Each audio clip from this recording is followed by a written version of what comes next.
Hello and welcome back to the studio here at Africa Energy Forum, AFTV in association with Angerati.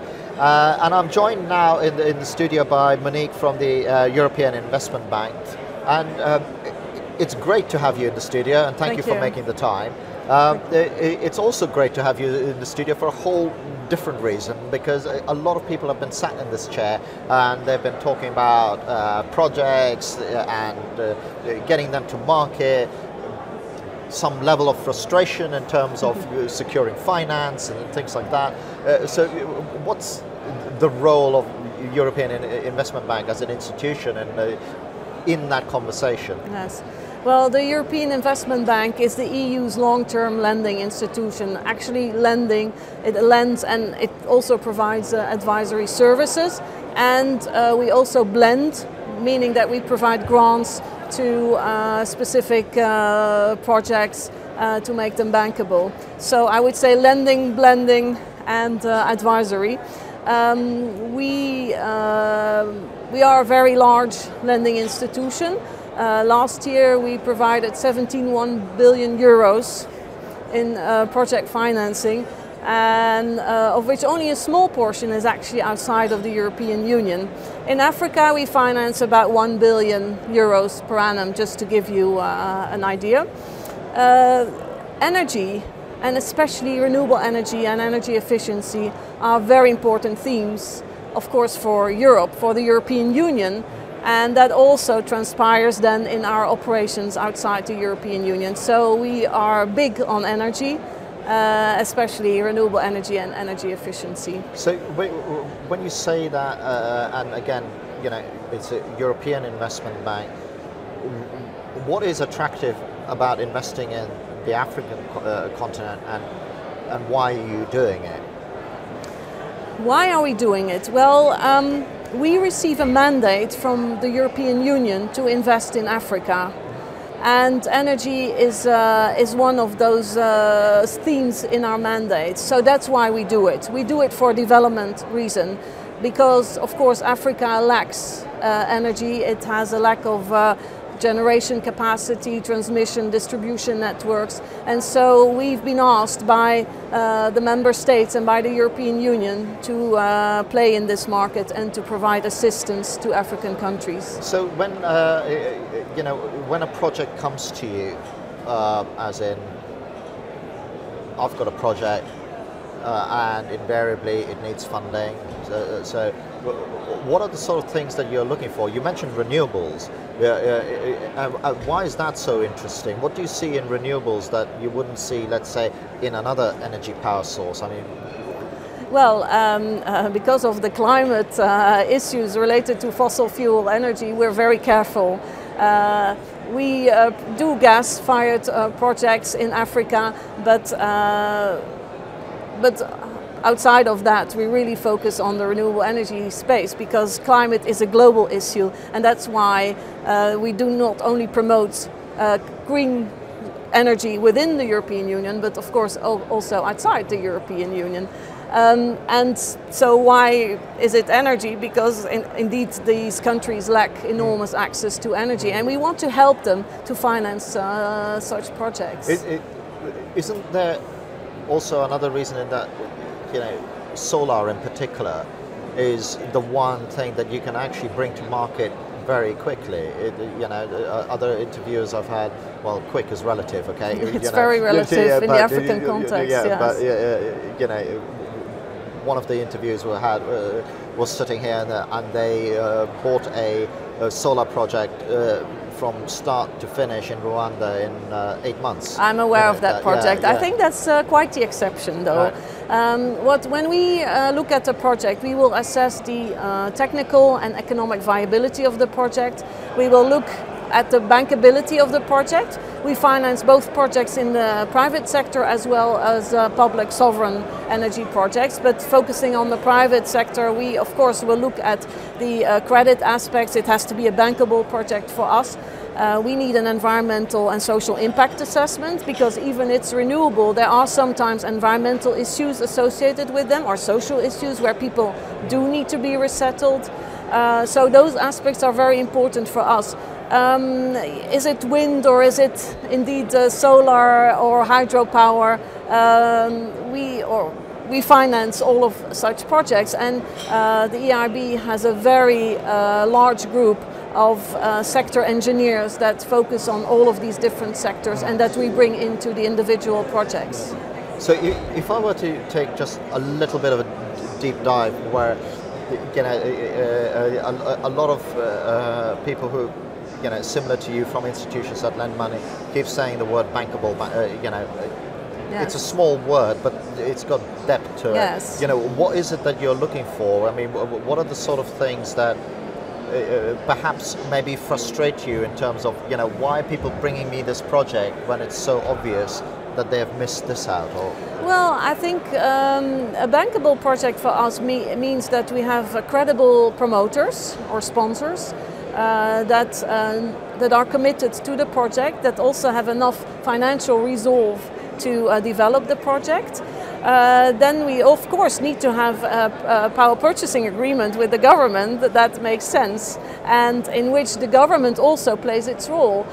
You know, public-private partnerships. It doesn't mean that we always need to have a counter guarantee from the government to backstop the off-takers, but what you will see very often is that the off-takers, the government-owned utilities, are insufficiently credit-worthy, you know, to make a bankable project. So there the government comes in to provide additional comfort. And if I may take it in that direction, yes, the creditworthiness sure. of the utilities, isn't some of that due to the subsidies that are in place? It's like, you know, a lot of people have said is we need cost-reflective tariffs. Cost-reflective tariffs is difficult still for many African countries. It's a difficult issue because it's politically very sensitive. You wonder, of course, who benefits most from subsidized tariffs. It may not be the poor people that benefit from that, because the poor people might live in rural areas and have no access to energy to begin with. So I think cost-reflective tariffs will have to be promoted. Is that possible overnight? No, it takes time to get to such a cost-reflective tariff. Also, as the cost of renewables come down, especially the cost of wind have come down, the cost of solar also have come down. Hydro is traditionally a low-cost energy source. That will help, of course. It will help to generate low-cost energy, and this is what we try to achieve also in the European Investment Bank. To the extent required, we will assist governments. Also, we can blend, as I said, we can blend with investment grants or subsidies on the interest rate. When it's a sovereign loan, we typically do that to make the loans more concessional for governments. We finance environmental impact assessments, we finance bankability studies, and so that's also how we try to bring down the transaction costs of some of these projects. So you're basically helping projects along the way. We do, where you yes. say, well, actually, you know, we know that this project can be bankable.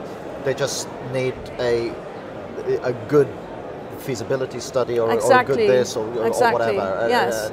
And is that then sort of more grant-based when you're yes, doing we do. this sort of funding? Most of our technical assistance is grant-based, so that's money that we put into the project for free.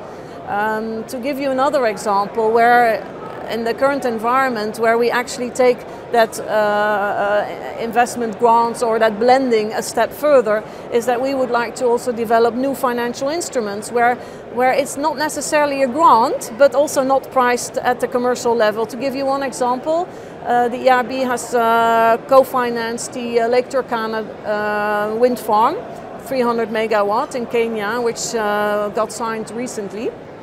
The EIB is the biggest lender, providing 200 million euros in the project. And what we've also done, we've provided a 25 million euro equity investment, a preferred equity stake, which gets remunerated at a lower level than the other equity holders.